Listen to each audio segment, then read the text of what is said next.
Right, great. I don't want to, just in terms of expectation management.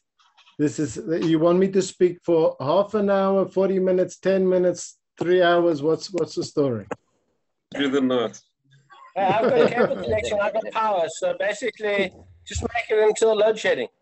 Okay. That'll be like 3 minutes. Okay. All right. So just to start up, I think it's really awesome what you guys are doing. And just actually earlier at shul, I was telling somebody it's a young guy is going to be going to yeshiva, and I was just explaining to him, he said the one thing you need is consistency. You just plug away at it day after day after day, week after week after week. And that's actually the story of Rabbi Akiva and the rock. I don't know, did I share with this group the whole idea of Rabbi Akiva and the water on the rock? No. Okay. All right, so let me tell you a fascinating insight into it. So the basic story, which many people are familiar with, is that, as we know, Rabbi Akiva only started learning when he was much older. He only started learning when he was much older. He was an ignorant shepherd. In fact, in the Gemara in Psochim, Rabbi Akiva says that when he was in Am Haaretz, it says he wanted to bite Talmidei Chachamim like a donkey. So they asked, the Talmidim asked, what do you mean like a donkey? Donkeys, you're not, you don't normally are not renowned for their bite. You talk about biting like a dog. Why does he want to bite like a donkey? And he says, no, when a dog bites, it just breaks the skin. But when a donkey bites, it breaks the bone. Sure. So he had an intense hatred for Talmidei Chachamim. It's a whole topic by itself, why it is that the Am Haaretz has a hatred for Talmidei Chachamim, but that's not our topic. But he was an Am Haaretz, and he was working for a very wealthy individual, a Kalba Savua. Now Kalba Savua was exceptionally wealthy. The translations of the word Kalba Savua means a satiated dog. Now you might think, why is that a term of praise? Because he was very, very generous. So if anybody would go to him and they were hungry like a dog, then they would leave his place feeling totally satiated. He did a lot of chesed. So he had a daughter, Rachel, and she noticed the midas. She noticed the good character of Rabbi Akiva, and she said, she agreed to marry him. She said she'll marry him on condition that he starts learning, and he agreed. And the bottom line is that when her dad heard about this, he did more than flip. He totally disowned her. But them both, and they lived in abject poverty. Okay. So now Rabbi Akiva was a little bit disheartened. He went to learn Torah. There are a number of different stories about him going to learn Torah. One, I'll just share a couple. So one of the things it says that when he went, he didn't know Aleph Beis. So he needed to go and learn. He needed to go how to learn how to read. And he was sitting amongst the little kids. He realized that if he was going to go and learn Aleph Beis, he would have to sit amongst the little kids, and that would be very, very embarrassing. And he couldn't handle the thought of going to be embarrassed like that. And his wife, it says what his wife did is she took some sand and she packed it onto the back of a donkey. And she watered this and she planted seeds in it, and it started growing. And she asked her husband, Rabbi Akiva, to take this to town. And he took it to town, and this was like very embarrassing. People were making a big joke about him. People were making a big joke about, what type of garden is this? And the first couple of days, he was very embarrassed. But after a couple of days, nobody paid any attention anymore. And she said to him, exactly the same thing is going to happen. When you start learning Aleph Beis, people are going to talk about it, but afterwards they're just going to not care about it. And the reason I'm telling you is I remember many years ago, Many years ago, I was teaching in Maharsha at the time. I was teaching young kids, and there was an adult, Nick Jude. Nick Jude came and sat in the class for weeks. If I recall, I can't remember. It was quite a fair amount of time. He came and he just sat in the class with the little kids at the time.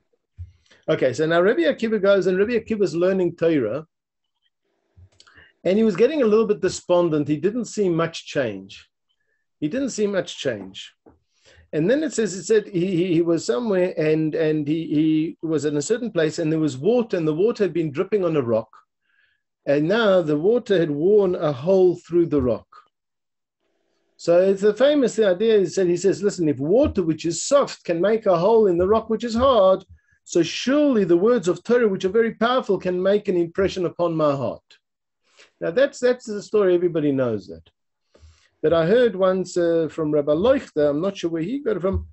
Fascinating insight into this idea, and that's as follows. Let's say you have a rock, and you have a rock where the water's been dripping upon it day by day by day, and it's worn a hole in the rock. And you have another rock, and what you do is you take a drill and you drill a hole through the rock. So both rocks are now going to be a rock with a hole. They're going to be holy rocks. Okay. Now, but what's the essential difference between these two holy rocks? Huh?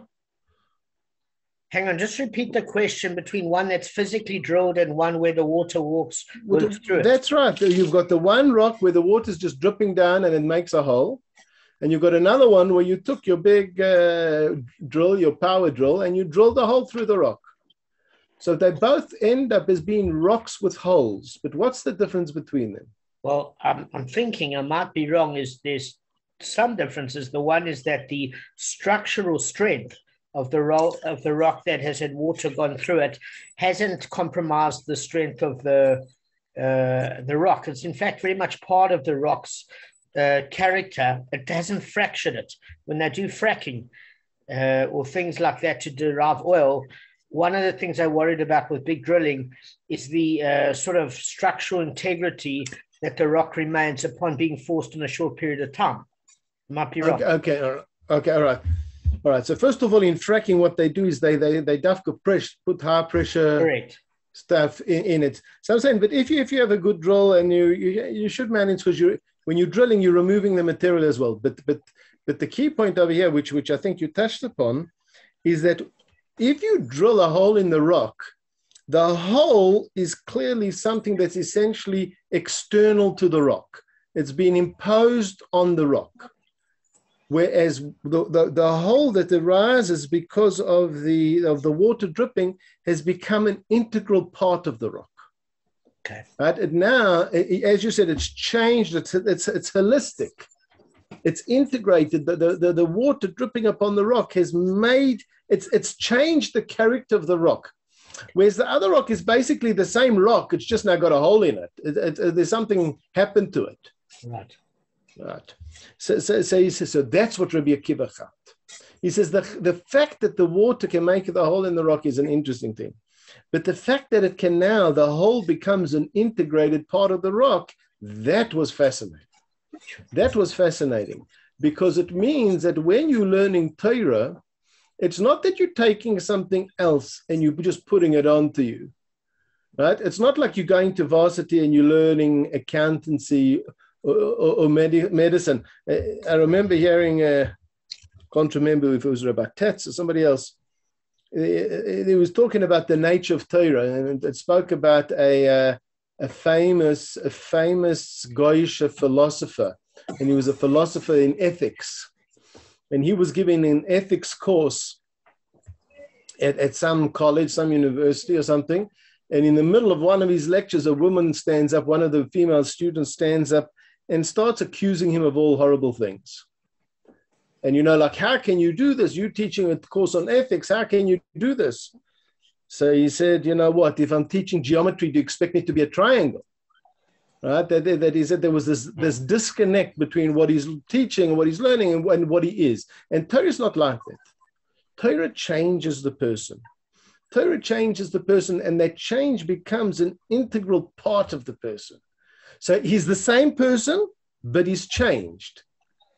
Like we started today. So people from 20 years ago, they still know you, but you've changed. You're a different person. You're the same person, but you're a different version of that person.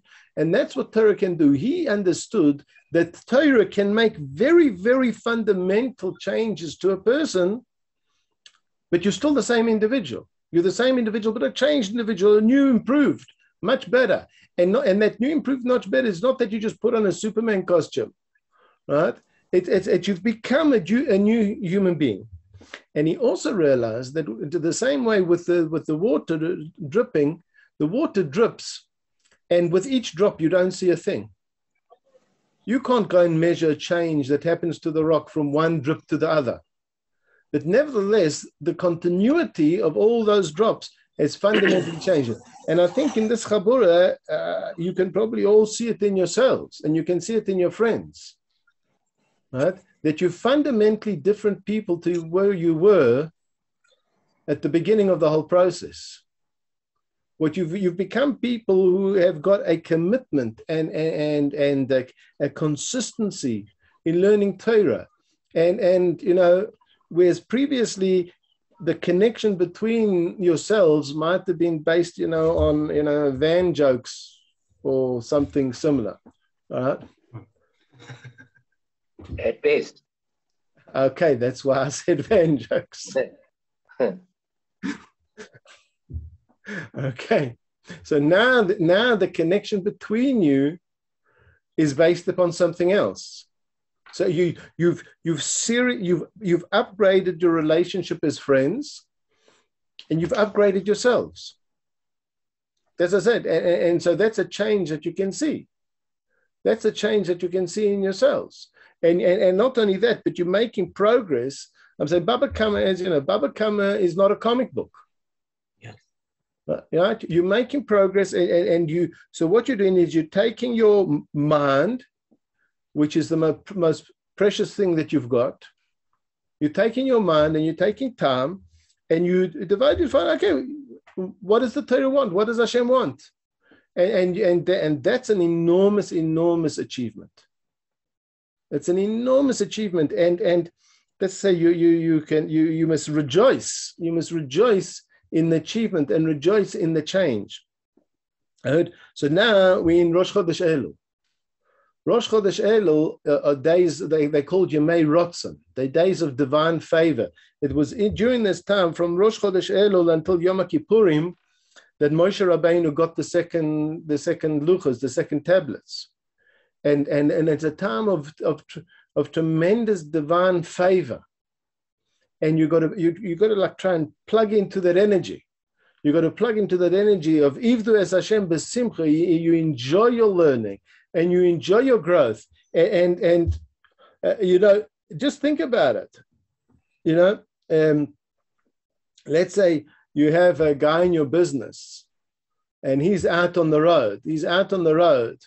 And now comes back for his annual review, and he's able to show you all the things that he's done, the sales that he's made, the things that, and you say like, wow, this is really impressive. So that's mamish how you're going to be going into Rosh Hashanah.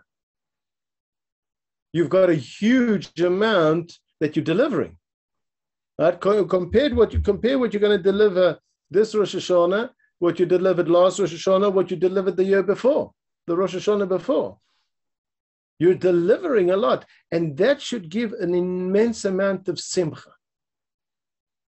Right? And that simcha is what powers a person. Right? You have to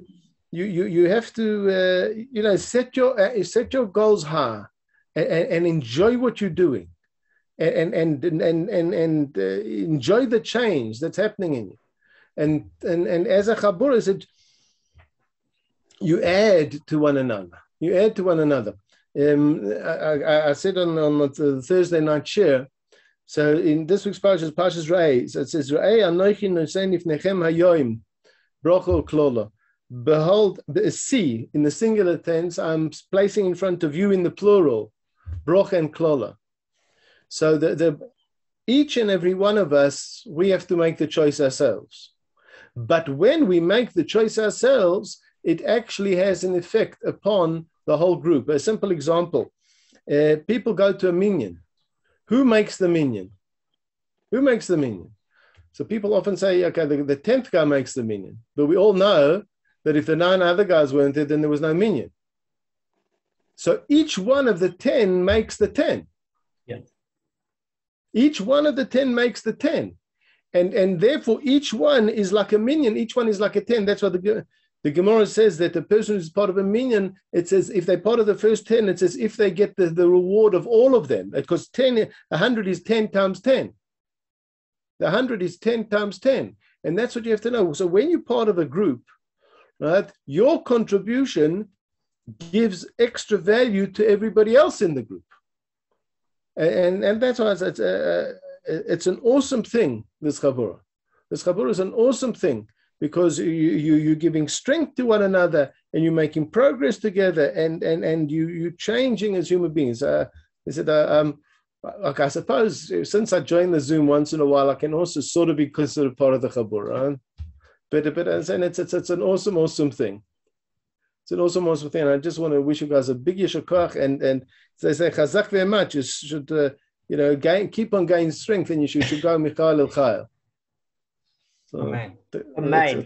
Thank you so much. Okay, so it's awesome, guys. I think we'd like to. I mean, I can speak maybe on behalf of me. I wouldn't be presumptuous enough to speak on behalf of the group, but I'm sure we both. No, you often are presumptuous, Damon. Yeah, but I'm a bit nervous of you. So the reality is, by the way, the presumptuousness of saying we're starting a group is what got the group started.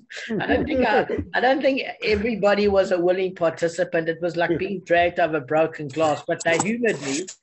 And then they tolerated my limitations. And firstly, I want to thank the group very much for being part of being patient with me, because it's there are people that are a lot obviously more interesting and qualified, etc. But I see it as friends, close friends that are learning and growing.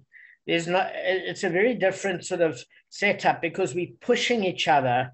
When we're not exactly in the inspired state. That's what's tough is, where it's they say 10% inspiration, 90% perspiration. And it's true. The reality is you have fleeting moments of inspiration, but it's just a lot of hard work with a goal to serve Hashem and to serve each other and lift each other up. And one of the things I want to thank Rabbi Cohen about is that sometimes we're busy hacking away at a tiny tree and we don't see the forest. And with your knowledge of Shas, this is one of the attendees of the shiur. It's a snake with fur. She's there for every shiur. She's the mascot, a muscat, whatever you like to think of her as. Is that on a serious note, your broad knowledge has often added contextual relevance when we're stuck on a micro issue. And the fact of it is, your shiurim have provided a lot of, apart from the humor and the amazing delivery, a lot of smoothness of understanding the broader context when one gets stuck in the mechanics of it. So I want to thank you for being a guide for me in particular and everybody that listens to you, really. And thank you guys for all your continual perseverance. I know I haven't been easy. Like I always say, Yiddishkeit is a team game. Yeah, that's the reality. I think I've spoken. I might have said it over here, but because I often say it. So there's a fascinating chazal that says in the future the tzaddikim are going to sit in a circle around Hashem, whatever that means. Because obviously we know Hashem has no body, anything like that. They're going to sit in a circle around Hashem, and then they're going to point to Hashem, and they're going to say, "Ze Hashem kivinu lo." This is the Hashem that we anticipated, we hoped for. Let us be happy and let us rejoice with his salvation. So the interesting thing about a circle, as you know, is that a circle, you only need one number to define a circle, and that's the radius. because every point on the circumference, every point on the outside of the circle is exactly the same distance from the middle. That's what makes it a circle. Right? If it wasn't that, it would be an oblong or it would be a square or something like that. But in a circle, the circle by definition, every point on the circumference is equidistant from the center. Sure. But every point is at a different angle. Every point is looking at the center from a different perspective. And that's one of the big benefits of a group. Because you've got a group and everybody's looking at it from a slightly different perspective.